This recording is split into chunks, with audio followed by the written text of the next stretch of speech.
Hey, what's up, everybody? Welcome back to Second Chance Overland. It is time for another Beer 30. I've got my buddy Keith with me here, and we just returned from Maris Adventure Park for Trail Recon Summit 2. So cheers, man. Thanks for being here. Yeah, thank you, sir. He actually joined me on that adventure, and it wasn't his first time to Maris, but first time doing that type of event, I guess, right? Yep. First time doing the event. First time overlanding. Been a long time since I've stayed in a tent. A little bit different now, right? Yeah, they're a little bit different now. Yeah. So during the event, I stayed in the rooftop tent in the Gladiator, and then we towed a Smitty-built Scout trailer with a Smitty-built rooftop tent on top of it, and that's what Keith stayed in. So what'd you think of the tent? Staying in the rooftop tent, obviously a little bit different than what I've done historically, but real good time in it. Obviously a couple things to change. Pad in it's probably not the squishiest, but overall it feels safe, feels comfortable. I enjoy being up off the ground, kind of so you're not down there with the critters. Definitely makes you feel a little bit safer than historically in the ground tent. I've had experiences over the years that probably aren't the funnest. So, but yeah, overall good trip on the tenting side. So the pad is probably the number one thing you would change. Yeah, and I like to sleep with a super squishy bed. So for some it'll be nice because they like a hard bed, but for others, maybe not as much. Probably not as much. Yeah. That's actually a pretty common thing with rooftop tents from everybody I've talked to, is that everybody always says upgrade the mattress, upgrade the mattress, upgrade the mattress. So I'm not too surprised to hear that. Now, we did have an interesting scenario with this rooftop tent. We were down in the canyon all day running the extreme challenge on the first day, which is Friday. And we got word that the wind was picking up pretty significant back up at camp, and camp was up on top of the mesa there. So we didn't really show any of this in any of the videos. But what did we come back to? Well, one tent was folded completely closed. Your tent? Yeah, my tent, of course. The tent Mike was staying in held up very well. For us, it was almost, we got lucky because the wind blew it shut, because it sounds like others weren't as lucky. Some of their tents ripped and tore in the wind. As you know, in that area, the winds do get pretty strong, and it unfortunately took a couple casualties on those tents. It was pretty interesting to go back to camp and go around wondering what we're going to see. What we found was the tent closed on itself. So this is one of those Smitty builts where you pull it open to the side, and then you've got the whole width of it to sleep in. And the wind literally just picked the end up and closed it. Yep, and just shut it. I mean, no damage, nothing bent, no real issues on it. But we were wondering if our chairs were going to be on the other side of, the group area, and we'd have to sit there and, line them up and figure out who's. But really, they just blew over and didn't really go anywhere. For being in the elements of where we were, it really wasn't that bad on what we were potentially expecting to come back to. Yeah, it definitely could have been a lot worse. And we know from all the years of racing, being out at racetracks when the wind comes up and you get all these, easy up awnings and stuff, they are like kites. Yeah. And they will go flying everywhere and cause a lot of damage. So we got pretty lucky on that one, I think. Even the awning, we had the 207-degree awning out. We did. Now, I was fortunately on the other side from where the wind was coming from. I think we got lucky with the way we positioned that trailer on it, that it just happened to be right for the wind. And there was no way to predict this. It's not like that's the only way the wind comes from there. It's actually, that was even the opposite direction when we were there in April. Yep. So, I mean, it very easily could have been coming the other way and been a different story. Yeah, and, you'd tie down the awning quite well to begin with, so it didn't flap around and didn't look like it moved very much at all. So handled it quite well. Yeah, that was pretty nice. Pretty nice. So definitely a few things we need to change on the trailer, though. Yep.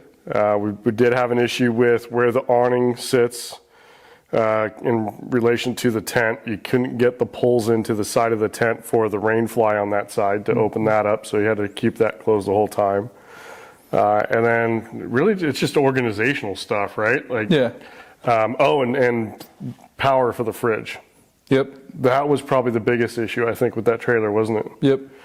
So, Sucked down some batteries in quick order. yep. I think some of that was probably should have pre-cooled the fridge a little bit, so it wasn't hitting the batteries as hard. But even then, once it got cold, it sucked down some of those batteries. So we'll have to figure out something for that. Yeah, so we started with a Goal Zero Yeti 1500, and actually had a little bit of an issue as the reason why it didn't. The fridge wasn't cold to begin with, and we had to run off of the battery to cool it. But still, that 1500, by the time I even got there, I checked it, and it was a little concerning. We'll put it that way. So I've got a small solar panel for the Goal Zeros that I put out on top of the trailer while I was gone the first day, just trying to get as much energy back into that thing as I could, and it at least kept it running until I got back from the VIP event and you showed up. But I think we barely made it through that night before we had to change out a battery. Yep. Over to one of my 500s that we keep in the Jeep plugged in, so it's always charged. So we basically just had to sit there and cycle through these batteries. All right, so I did the VIP deal, and I did that in the Gladiator. So I was there basically a day before Keith showed up. So I did that, went down into the canyon, and we stayed at the Meadows. Small group with Brad and Regina from Trail Recon and some other guys. Great group of people there. Met some cool people, and that was a lot of fun. And then when I got back from the VIP deal, that's when you showed up in auto. And auto is what we took on the trails the rest of the weekend. And for anybody that watched the videos from last year's Trail Recon Summit, I was in the Gladiator the entire time. I actually hadn't picked up auto yet. And I originally was signed up to do the Extreme Challenge, but after doing the VIP day and some of the trails we went on, I said, no, I'm not comfortable doing it with, the bed rack and rooftop tent and all that kind of stuff. I felt it was a little too top heavy, and I do think I was correct in doing that. So I did the regular challenge last year. So this year we set out with the goal to take auto and do the Extreme Challenge. So you got there in time for dinner the first night. Yep. And all the opening stuff. So that was the first night at camp, and then next morning we woke up and it was dreary out. Yeah. Pretty cool. Yep. I'll call it overcast or slightly cloudy. Pretty interesting start to the day. And we were ready to go, right? Yep. And started heading in, and I think one of the things you haven't mentioned though is the day before when I showed up. One of the reasons I showed up a little earlier than planned is we had to run through the pre-course or the test course as they called it to make sure that we can quote unquote qualify for it going on the Extreme. Obviously, right. They're trying to carve out some of the people from the Extreme Challenge and making sure they get a good group to go. Yeah. I got the message from your wife Amber to, hey, need to show up a little bit earlier. So I hustled along and got out there to make sure we could run the test track in auto and get that accomplished. So almost as soon as I got out there, we went right over to the test track and put it through some paces in quick order. That's right. Like pretty much as soon as you showed up, I started going around and airing down the tires and getting ready, and you grabbing your personal effects out. And we're getting ready. I can't believe I forgot about that. Not really forgot. I just didn't think to mention it. But yeah, that's right. It was. So one of the things that I heard, and I don't know if this is true or not, but I heard somebody saying that they had somewhere around 30 people signed up for the Extreme Challenge. And that was just too much to really be able to do it properly. And so last year they didn't do the test course.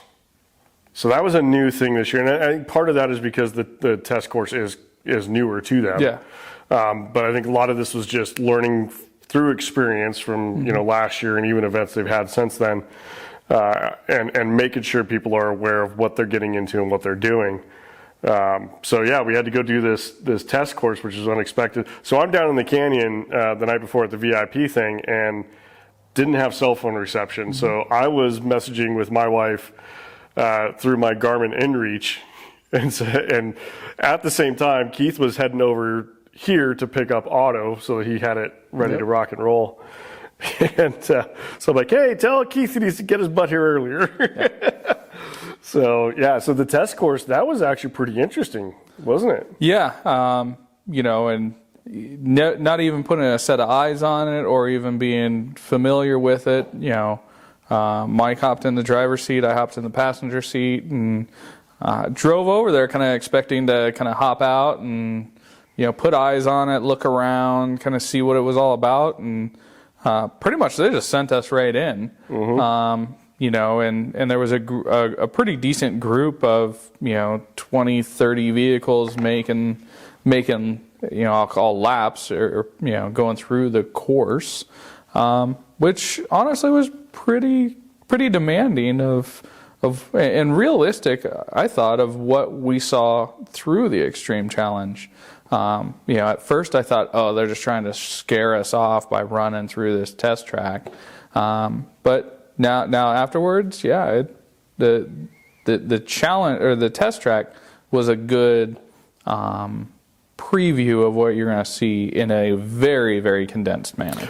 Yeah, I completely agree. It was, when they said that we had to do the test course, I was like, oh man, just one more hurdle to jump through, and are we going to end up actually doing this? And so we went over and like I said, Keith got there just in time to get his stuff out, air down the tires, and head over to the test track. So we didn't have time to put cameras on and try to record this. We had no idea what to expect either. So, and we didn't know how much of a test this was going to turn into. What exactly are they looking for? Speed, or you have to hit certain marks on the obstacles. It really was not, to me, communicated at all what we were going to do, besides we had to run through the course. You might have got more information on it, but I really didn't actually. It was really just like, hey, run the course. Yeah, it was basically, if you're planning on doing the Extreme Challenge, you're going to have to go through the test course before you're approved to go on the Extreme Challenge. Yeah. So, which at first I was like, God, are you freaking kidding me here? Come on, but afterwards, man, I'm actually really glad they did it. Yeah. Actually, we came out of there and I was looking at you going, do we really want to push like this? Yeah. I remember having the conversation where you're like, is this really what we want to do? And you know what? That's what we came out to accomplish. So let's go. Right. And, the test course runs you through paces of not only, the ups and downs of going through the canyon, but also a lot of off-camber stuff. Really pushes your rig articulation-wise. Where we stuffed the tires hard on that thing. You're stuffing tires on either side, full articulation. But they also make you lean pretty hard on off-camber stuff. I remember one of the little obstacles, I'm looking over at you going, I'm glad I'm on the high side because I'm coming down on you, not the other way around. Because they probably put us, I know we didn't look specifically on angle and stuff, but we're probably 35 ish, I would guess. Yeah, 34, 35 degrees. Yep. And I know during the actual extreme challenge, we hit that angle. Yeah. Because somebody else was monitoring that. Yeah. And we'll get to another story about checking to see what angle we were in an auto here. That was an interesting one. But yeah, I mean, I was really glad they made us do that test course, because as soon as we woke up the next morning, I was like, I'm ready to go. Yeah. I got all my nerves out of the way on that test course. Yep. And my confidence was so much better because of that. Yeah. And I have a lot of respect for some of the people that, went through the test course and said, yeah, look, that's probably not our speed. That's not what we want to do. That's not what we came here to do. The guys at Trail Recon and Maris were very open about, hey, look, you're gonna push these rigs to the limit. You're gonna have a high chance of body damage, or breaking it. Right? It's mechanically you're gonna push the rigs to the extreme, and there's a reason they call it the extreme challenge. Mm-hmm. And a lot of it is just, if you have a lapse of judgment, you can get into a bad situation pretty quick. And they do push. Like they pushed us through the entire weekend of, all right, let's get going. We got to go, know. But yeah, it was. I'm so glad they made us do that test track there. But I think there were 8 rigs. Eight or 9. I think finally went through, and then we had Dirk leading us along the way. Day one, I pretty much everybody went through clean. I think we had one incident with one of the rigs getting hung up on a tree. Two incidents. Two incidents. With the same rig, unfortunately. But yeah. Besides that, there was a couple tough obstacles that we went through that got a little hairy at times, and I know we got some clips we'll show in some of the videos of the obstacles aren't really named, so there's no names on them, but really where you're pinched down between 2 rocks and leaning hard into it, and there's not a lot of margin of error to be able to get through it. So, day one was pretty clean, and honestly, I thought maybe we might have a couple people after day one, wave off and say, hey, look, that was a little much for me.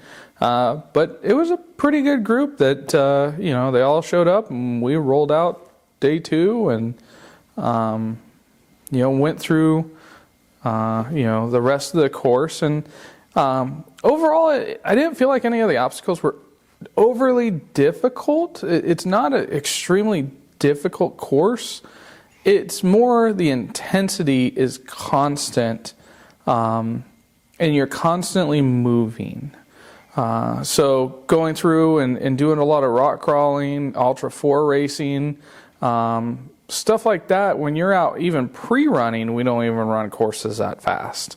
So to be able to get into this extreme challenge, and really you don't get a chance to get out and put eyes on the obstacles beforehand. A lot of it's just you got to go by feel. Some of it is. I got the opportunity a couple times to get out and spot through some hard spots for you. But a lot of the time was just hanging out the window and telling you to turn driver or passenger, because left or right, it seems hard sometimes. Yeah, it is funny how left and right seems to be difficult. And for some people, driver passenger was hard. But well, when I'm looking at you, is it my left or your left? Right, exactly. That's where driver passenger is good, but we still had somebody that had some issues on that. But yeah, I mean, having you there helping spot was invaluable to me. And part of it is, last year in the Gladiator, I've got the forward-facing trail cam. Yeah. So I had that as forward eyes anytime I needed it. Auto doesn't have that. Mm-hmm. So that was kind of different for me, because I spent most of the VIP day trying not to look at the forward-facing camera. Like I turned that screen off, trying to train myself to not look at that, because I knew that once we got in auto, I wouldn't have it. Yeah.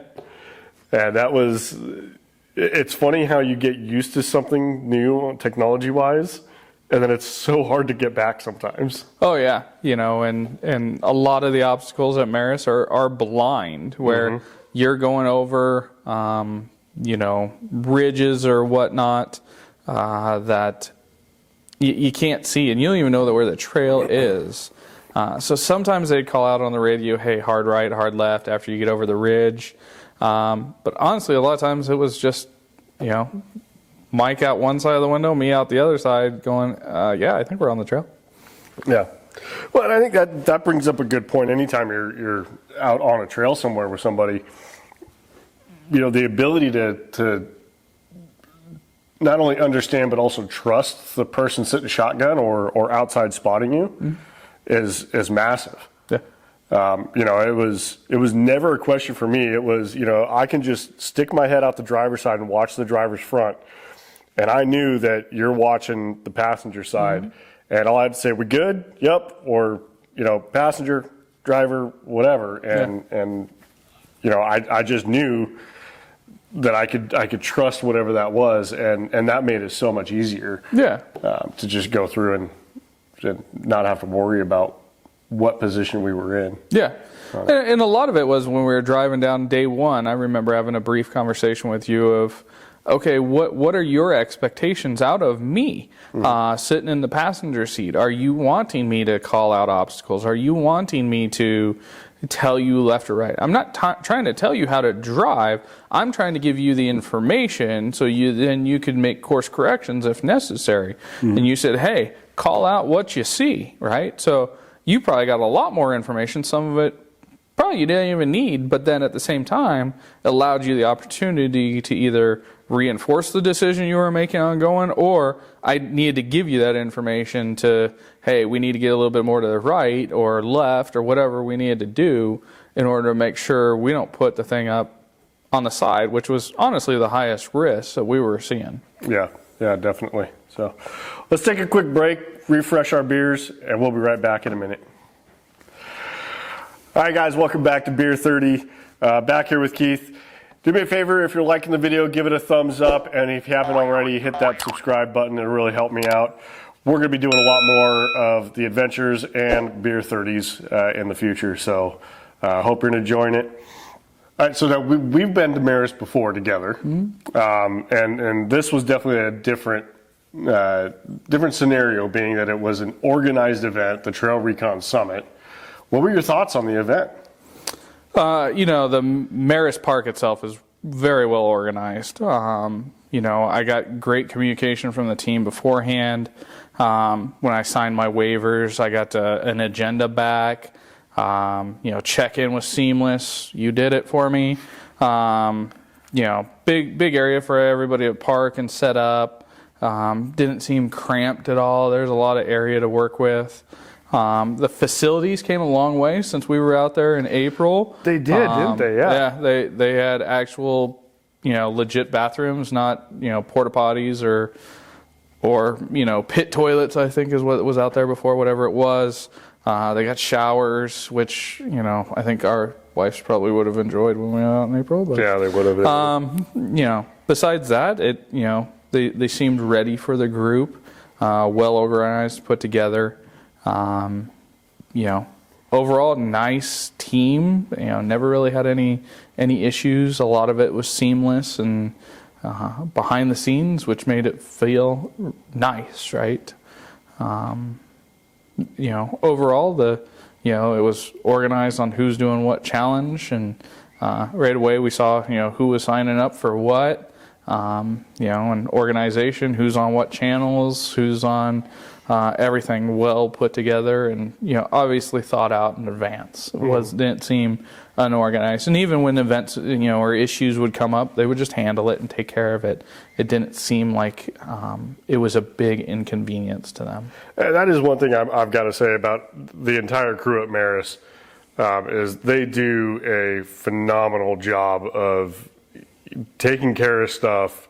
And you wouldn't even, unless you were the one that brought up an issue, you wouldn't even know that there was an issue of any kind.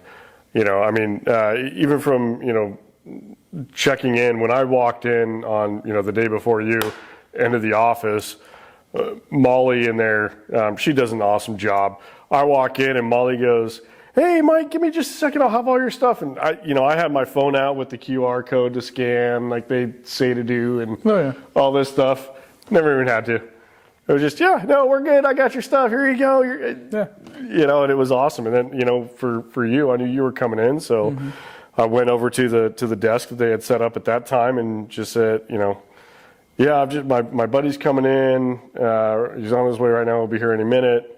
So I'm just waiting for him." And so they're like, "Oh, well, give us his name and here you go." And so didn't he have to stop on the way in? He stopped to pick me up and drive me to camp. Because we went to the test track. Yeah, we got to go. We had to go. And then, like you said, even just the little things like, signing up, they put a whiteboard up on, so they were going to run green trails, and they had the challenge and then the extreme challenge. So they had 3 columns on this board, and so they said, "All right, drivers only," because they didn't want whole families walking up and trying to put their name on there. Walk up and put your name on what you want. And so I was probably somewhere between 25 and 30 people deep in line at this time. And when I get up to the board, not a single person had signed up for the green trails, and not a single person had signed up for the extreme challenge. Yeah. There were 25 plus names already on the challenge. And I was the first one to sign up for the extreme challenge. And I'm sitting there going, this can get interesting. It was kind of cool. I actually took a picture of it, that being the first one with all the other names listed down the other side. So that was kind of cool. Yeah. But they took that, and once they realized it, they basically I think they had 2 people that signed up for the green runs. So they ended up doing something different with them. And just canceling the green runs. And so they ended up breaking down the challenge into 3 groups. Yeah. And I know that wasn't something that was planned in advance. They had to do that on the fly to accommodate those groups. So, and they did a phenomenal job. Because not only do you got to break them down into groups in some fashion, you got to put leaders to them or guides. Okay, you got to do guides and tail gunners. Then you got to put them on frequencies on radio stations so everyone can communicate. And it was honestly pretty seamless, right? You look up at the board and, here, we sorted it out, and here's the game plan. Let's go. Yeah. What was interesting to me about that is that last year it was a similar thing. There were a lot more people that did the green run, and a few more people that did the challenge, or the extreme challenge. But the challenge, they ended up having to break up into 2 groups, which really wasn't that big of a deal, because on the itinerary they had, okay, on day 1, you're going to run these trails. On day 2, you run these trails. So all they did was to split the 2 groups, is that group 1 did day 1 trails. Yeah. And on that same day, group 2 did day 2 trails, and then you swap. So it was easy, right? You're not on the same trail. So the fact that they were able to organize 3 separate groups on that is pretty cool. That was pretty impressive that they were able to do that without tripping over each other. And all that stuff. So, and even when we were running the extreme challenge, I think of only one time we really even came across the other groups zigzagging through the park, and we covered a pretty fair amount of real estate out there. And they were obviously well communicating, in advance, and they slid aside and we pushed through in quick order, and really was kind of like a non-event even. So really obviously they've planned it or have a good process in place to be able to handle those situations, and they've talked about it and worked through it. Yeah, absolutely. Well, so on day 2, the weather was definitely a little bit better. For us, a lot more sunshine. Less wind. Always great. Can handle the cold. The wind is terrible. Less wind was definitely needed. Was welcome. But that was really the big push day. For us out there, and we had to get a lot of miles under our belt out on the trail to complete the challenge. On it. And after day 1, with a couple of issues, we had the truck that slid into a tree. We had to recover him. We had somebody that broke an axle on an obstacle late in the day. I feel like there was something else I'm missing here, but it was minor in the grand scheme. Yeah, I mean, a couple people going through rock gardens just hung up, not really problems as much as just took some time to get through some obstacles that probably took a little bit longer than expected. Yeah, so that definitely, had a little bit of concern for what day 2 was going to bring, knowing that the majority of the miles and the harder miles were going to be on day 2. So they say that you're looking at 20 hours on the trail. Mm-hmm.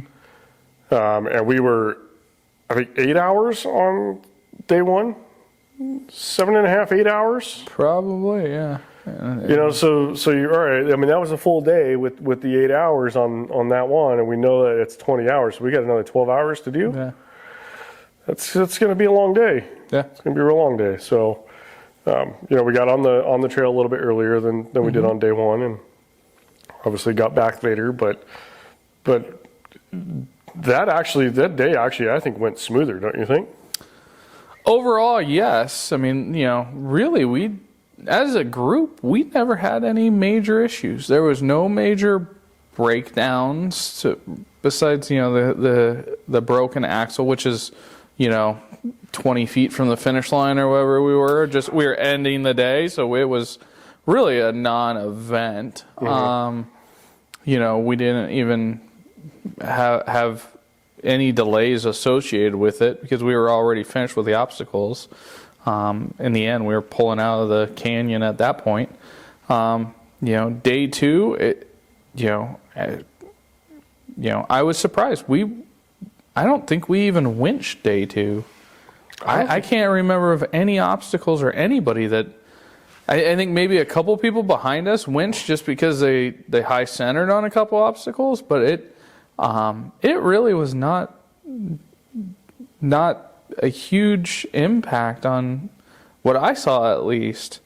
But really what I think the challenge is, in the extreme side of it is the intensity of how frequently you're going through obstacles. Yeah. It's not any one obstacle is overly difficult. Right. It is just the intensity and the pace you're keeping of constantly going through without looking at obstacles, without getting out and putting eyes on it. You got to run them, and you got to be confident you're going to get through them.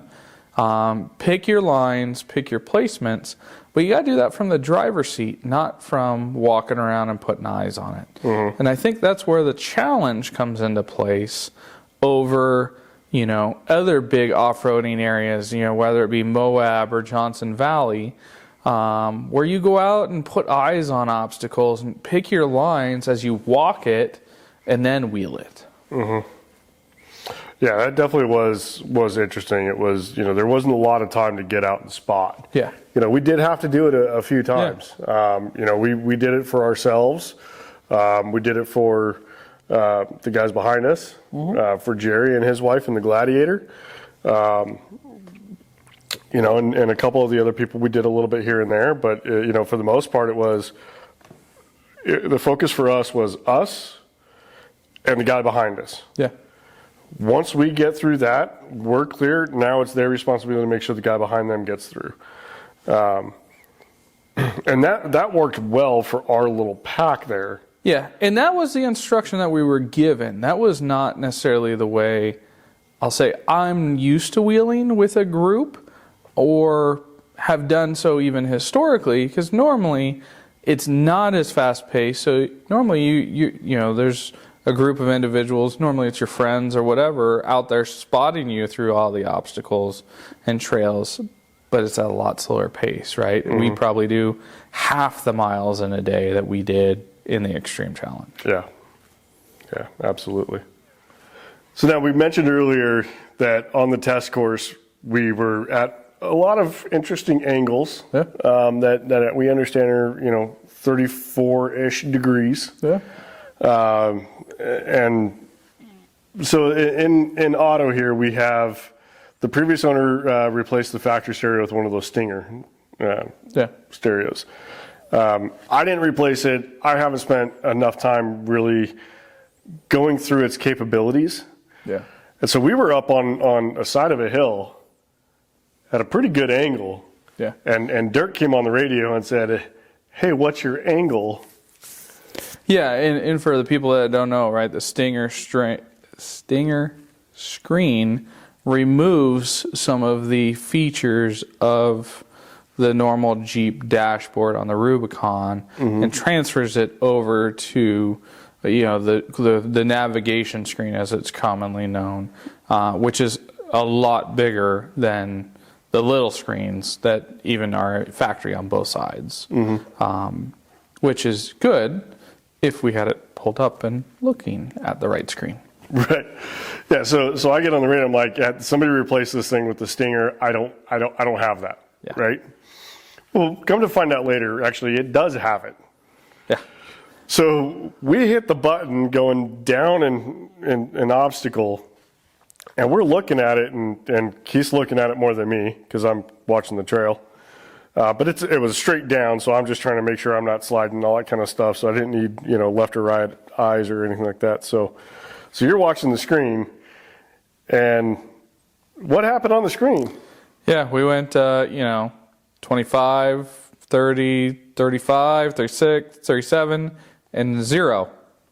So I closed my eyes thinking that was not a good number to be at.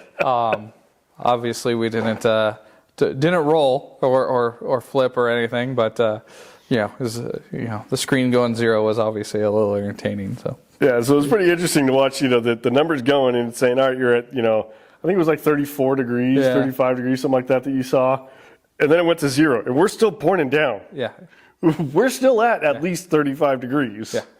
And it showed we were at 0. So apparently we found the limit of what that system is capable of, at least with the Stinger setup. I don't know what the factory ones are doing on that, if they were reading more or not. But that was kind of interesting so I guess they figure it's not possible to go above this. Yeah. And from what most people are telling us, right, these Jeeps, equipped as they are, probably pushing their limits right around 40 is kind of my understanding. We were right there. Yeah. Pretty close. Yeah, we definitely were. I mean, that was probably, luckily, none of these, for the most part, I think there maybe with the exception of one or two, none of them are on a cliff. Yeah. Where you're at, 35, 33, 35 degrees of a angle. Yeah.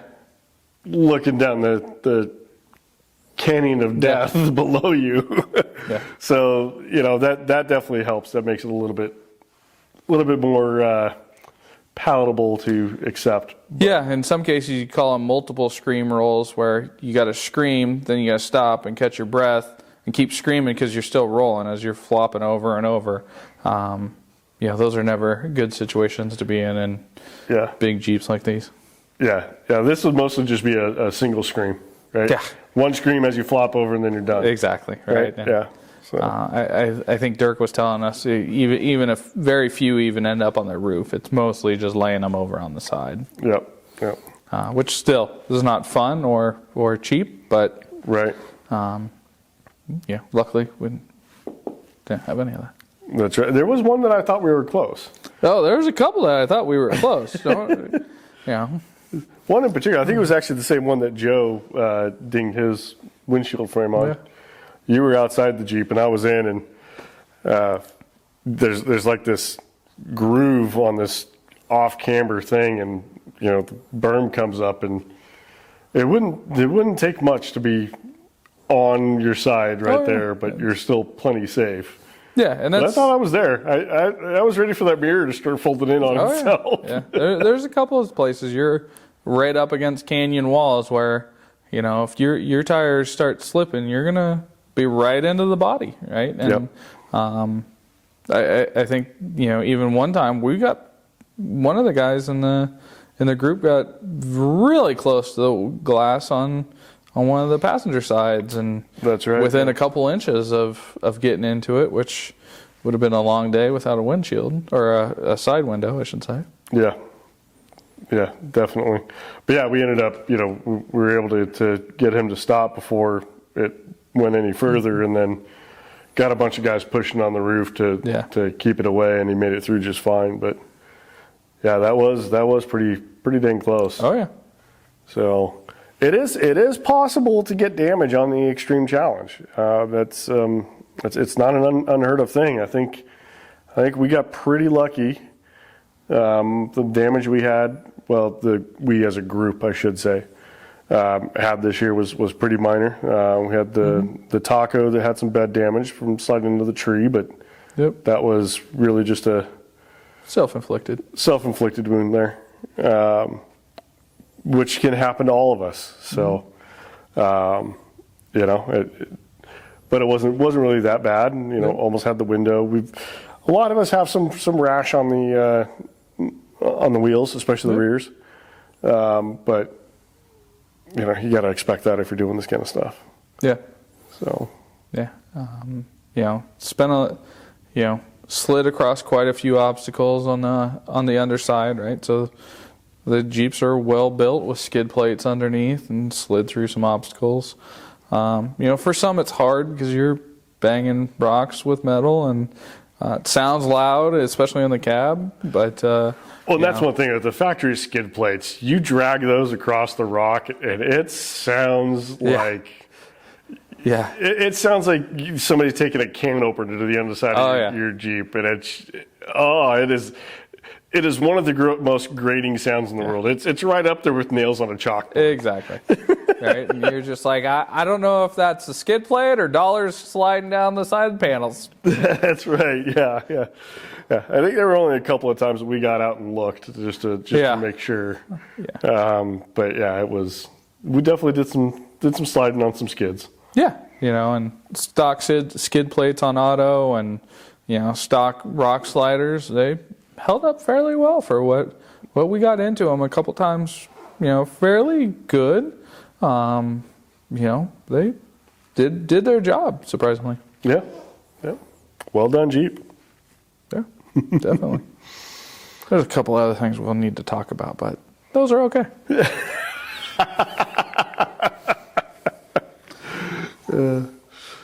I was really surprised at how bad we tore up the tires.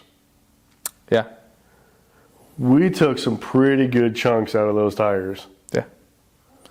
Yeah. I mean, you're wheeling pretty hard on them, right? And binding up on axles. Going into it, we talked pretty heavily about the Jeeps and where we potentially had risk, and what potential damage we can come out. We talked, auto sitting on factory axles, and that was one of the things we talked about as a potential risk. We could potentially be breaking one this weekend, and they held up, and you leaned on them hard. There's a lot of times where all the weight is on one axle, and it's bound up, and that's normally where they snap. Yeah, and actually, I had one bound up hard enough that it put one of the steering lights on the gatekeeper mounts into something and broke the KC light off. It was bound up hard enough on something. I got out of the obstacle and came back and saw this KC FE1 sitting on the ground. I went, that looks interesting, and went back and looked, and it was mine. Yeah. So I mean, that was bound up pretty hard to do that. Oh yeah, and in the challenge, you bind these Jeeps up pretty hard. Not only on the axles and the suspension, fully articulating stuff and wheels into the fenders or in the wheel wells, but also the knuckles on the front end. You're full tilt on the steering, which is an easy place to be breaking stuff. Pushing up against it, and they held out fairly, quite well. We made it. Yeah, made it home. We made it. None of it broke. So, now how many more times we can do that, who knows? Exactly. But it did survive. It really did. So what would you say was your highlight of the event? To me, it's fun and just getting out, right? We're good friends. We've been friends for a long time. It's good to get out and enjoy some time away, right? We get caught up in busy life every day, right? And uninterrupted, right? When we got down in the valley floor, the phone wasn't ringing. We were wheeling, and it was uninterrupted. And that's honestly what I enjoyed the most. Yeah. It's funny how just getting away from the technology, from the phones, from the emails, and that day to day where you're constantly worried about it, how it just changes your entire attitude about things, right? What would you change about the event?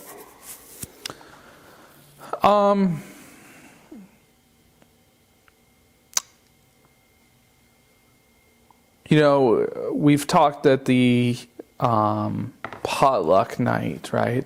That's a difficult thing to do. It's well received and I enjoyed it, but it's one of those things that there's so many people there and so many different types of foods. You end up just kind of eating stuff you don't even really know what it is at the end of the day, which for some it's not a big deal. What would I do different? Personally, I don't like wheeling at that pace. To me, it takes some of the enjoyment out of it. But it increases the amount of risk too, which I think is by design. To me, I'd like to make it a little bit more enjoyable. And you can make it more challenging by putting in different obstacles or requiring different obstacles. But get out and walk around, because to me, that's more the wheeling side of it. For some, right? That's not everybody, but it's kind of what my 2 cents are. So overall, Mike, what was your thoughts about the trip, and what would you do different next time? The trip was definitely good. It was for me. It was needed. It was going out. Like I've said a couple of times here, going out and doing the extreme challenge was something that a year ago at this event I set out to do, knowing that I was going to be picking up auto at that time, and just saying, okay, that's my goal. That is my goal, is to get out there and do that. The VIP event, the first night being down in the meadows, absolutely gorgeous. I love that part of it. The next day, we didn't do anywhere near the amount of trail riding this year as we did last year. To the point where I'm not quite sure if it's worth doing the VIP deal again or not. Yeah. I might skip that next year. Just save the time and the money. Maybe open up the spots to somebody else that hasn't experienced it can go. But it is awesome to go and camp down in the meadows, and to have that little bit more intimate group, and have a little bit more time with Brad and Regina from Trail Recon, and some of the other folks around, and getting to know some people. So that was nice, but I would have liked to have done a little bit more actual trail running on the next day. The extreme challenge, it was awesome. I enjoyed it a lot. Yeah. The pace was a little tough, and there were some definite frustration points. And one of the things that they said is that it is going to be a high pace, and it's going to push you in a lot of ways. And I think the thing that I discounted was how it would push you mentally, in more ways than just trying to think of what the trail's doing, what you're doing on the trail, right? It pushes you mentally in a lot of ways, and you got to be ready for it, and you got to be prepared to stay calm and not let things get the best of you. whether it's, a minor thing of, something somebody else did, or, being rushed through something, or, whatever it is. There's a high risk that you're going at such a high pace that there's a high risk that something is going to eat after you after 8-10 hours on the trail. So not letting that get to you, I think that's one of the things. But it was definitely worth it. Really glad I did it. Super proud to have the badges now. As far as doing it again different, like I said, I don't know that I'll do the VIP day again. I may, but I don't know that I will. Yeah. I would really like to actually go out there in tank with you and let you drive it this time. Me be the spotter, although I'm probably not going to be anywhere near as good of a spotter as you were. But I'd like to get out there and see what tank will do. Yeah. I hope Joe shows up. So that we can, well, actually, we know Joe's going to show up. Yeah, we know Joe's going to show up. You're welcome, Joe. That was an expensive adventure for you, huh? Joe, I hope you're watching this. I hope you put a comment, because I'm not going to say any more about why we're saying that. So, Joe, if you're out there, let everybody know why. Yep. So I think, next year, let's get Tank out there and let's go have some fun with Joe. Yeah. I think that could be a lot of fun. You bet. That'll be good. Camping up on the rim in the group festival style, not my thing. Yeah. So out of 3 trips to Maris, I've camped up on top in some way, shape, or form all 3 times. Of course, during the VIP night, you're down in the meadows, and it is so much more peaceful. Oh, yeah. So much more peaceful. And I would, if we were doing that all the time, it'd be great. But after, a few trips there and knowing that that's kind of how the setup is, I'm cool with you bringing the motorhome next year. We can do that. We bring everything in the motorhome. Yeah. Maybe we can bring the motorhome and tank, and maybe we can bring one of these, and we'll send the girls out on the challenge in one of these. And yeah, you and I can go Amber said she was going to run the 392, so we'll see. Oh shit. Yeah, I guess That's your problem, not mine. that is an option. That is an option. We could do the 392. I've got a lot of work to do on that. Yeah, and I need to get it done. So. Which I'm sure it'll probably lead to even more work if we decide to do that. But either way, I think it'd be a lot of fun if, the girls went out and did the challenge and something, and then you and I went and did the extreme in tank, and, get back together at the end of the evening, and that could be a lot of fun. Yep. So maybe that's what you'll see next year, guys. Who knows? Yep. So what's next on Otto? Oh gosh, let's see. Otto, I think, needs some suspension work. I definitely think we need to address some stuff there. We stuffed these tires hard on this trip. Yeah. You can actually, if you go up to the inner fenders, they're indented from how hard we stuffed the tires into them. So we definitely need to address something there. As much as I love the look of these wheels, having 20s for off-road stuff, I just don't think works. They work to a level. The level that we pushed it on the Extreme Challenge, it didn't work. Yeah. Being that Max is kind of my old man Overlander. Yeah. That's the one I'll do, the fire roads and the... daily driving. Reasonable, the okay stuff. Yeah. I'm not going to push it too hard. Auto is in our mind. That's the one that we take out and we do the harder stuff and we push it a little bit harder. I think I need to go down to some 17-inch bead locks on it. Yeah. I don't know what yet. I think whatever I get, I'm probably going to try to replicate the look with the textured red powder coat center. But I think bead locks, 17s. Obviously, there'll be a new set of tires for that. Yeah. Maybe to look into some skid plates for it, and maybe some steering upgrades on it.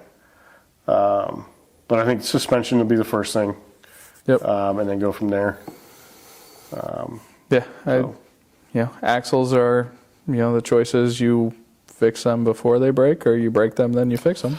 Yeah. So axles are something that we're going to have to consider as well. And like you said, it's okay. Do we do that preventative, or do we, wait until something happens? The nice thing about doing it preventative is that we can keep the old stuff.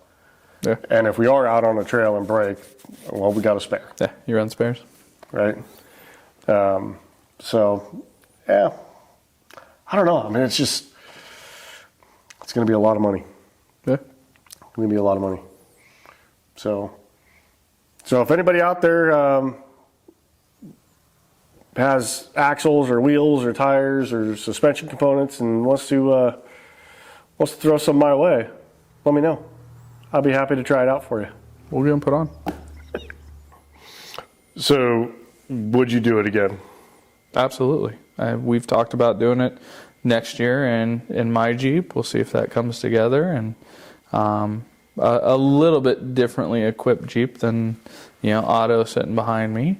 Now, if you guys haven't seen this video already, I'll put a link in the description and up here up above. But we went out in April and took, both of these Jeeps, and then his Jeep, which he calls Tank, and watch the video, you'll see why. But his is a beast built for some hardcore off-roading. Yep. And it's getting even better since we went in April. Yeah. Yeah, how much of a challenge is it going to be? I don't know, right? Ultimately, at the end of the day, we got to go show up and give Joe a run for his money. Yeah, I mean, and if for those that don't know the Jeep, it's a Jeep JK 2007 on 1-ton axles on 40-inch tires, fully bead locked, 4-linked front and rear. ORI struts, right? It's built for wheeling. It's, I drove this out, from Oklahoma to Texas. There ain't a chance I'm driving Tank out there. It's on the trailer, right? It's the exact opposite of a pavement princess. It does not like the pavement. Full hydro steering. It'll be a lot of fun. Yeah. I think it'll be a good one. We might have to make that happen next year. We'll see. Yeah, might skip the VIP day.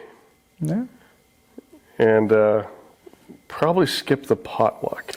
Yeah, this year I went in your style, right, and tenting it and doing rooftop tents. Maybe next year we'll do it my style. Diesel pusher motorhome and a wheeler. Well, there we go, guys. I don't know what to say about that. I guess we're gonna try it all, right? Yeah. So, well, Keith, thank you so much, not only for joining me here today on this, but for going with me, man. That was an incredible trip. I told one of the guys that I met there, actually, they did this exercise during one of the things. I gotta bring this one up. So they did this exercise where they said, all right, find somebody you don't know and meet them, and you gotta talk and do all this kind of stuff. And obviously I'm downplaying this a little bit, but it was, you had to find somebody and talk to them. So I talked to this guy Dylan, and we're talking, and it was basically one person asks the questions and the other person answers, and that's it. You're not allowed to kind of go back and forth. It's just one person is only asking questions, one person is only answering. And then after 5 minutes, you switch. And so one of the questions that came up is basically what we're looking forward to the most about this event and what we're really excited for on it. And I told Dylan, I said, there's two things that are really at the top of my list for this event. One of them was to complete the extreme challenge because I signed up for it last year and backed out of it.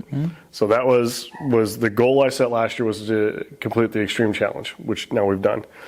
The other thing was that I got to go out and spend time with my best friend that we've been friends since high school and get away and do nothing but hang out, wheel, go take on some adventures and do it. And so, and he actually, got a little choked up on it. Yeah.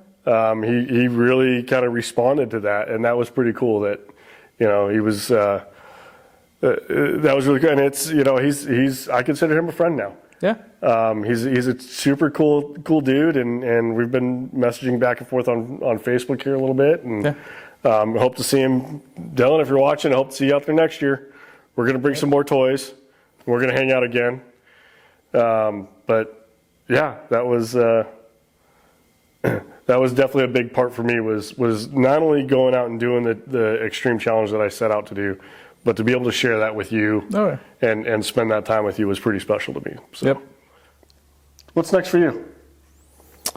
I got more work to do on tank. It's well equipped. I got a little bit of some maintenance to do on it. Links are needing some love. Need to do some storage. One of the nice things you have on these Jeeps is, the 12-volt refrigerator, American Adventure Lab systems. Tank's got a slide-out tray and a cooler, strapped into the back of it. No, but the slide-out tray doesn't work right now, right? No, the tray's completely missing. So it's more like a box, but we won't go there. So just trying to figure out some of it to make it a little bit more comfortable on longer rides. Have a fridge, get away from the ice.